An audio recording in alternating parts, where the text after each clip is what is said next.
Hi, my name's Ian Anderson. I'm a hypnotherapist and welcome to my website.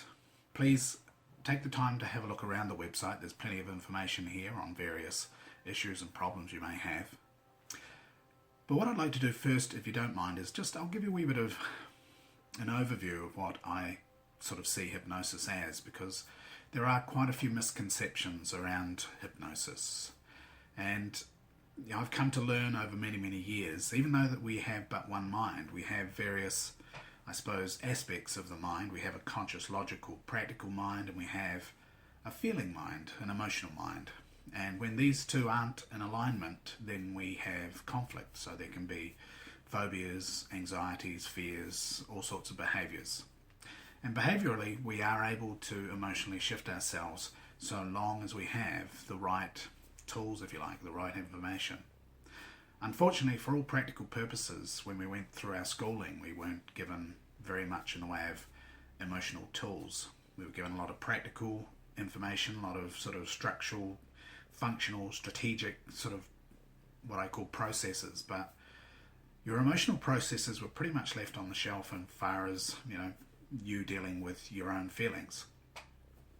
And how I see hypnosis is kind of filling that void, that gap between logical and practical to emotional and that feeling mind.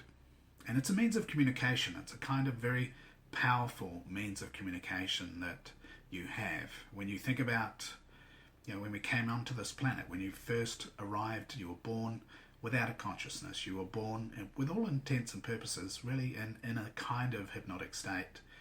And you spent, a very powerful number of core growth years, what I would call your 0 to 5 years, pretty much in an unconscious state, a state of unconscious learning. And you learnt and did the best learning of your life. You used a lot of practical tools, that were core to that learning. You still have available to you today, but in some ways we've disconnected from that playfulness that we had back then. So what I'd like to do is if you don't mind, just have a wee look around, discover what you can discover, and there's plenty to discover. But what I'd like you to do is if you have any questions, if you are curious and you want to know a bit more, please contact me via the contact page. If not, you can also ring me. I'm available to discuss any of your needs. And there is so much here that you can discover and learn and utilise. So please take the time. Thank you for calling by. Thanks for stopping by at my website. And I'm Ian Anderson, hypnotherapist. I look forward to working with you.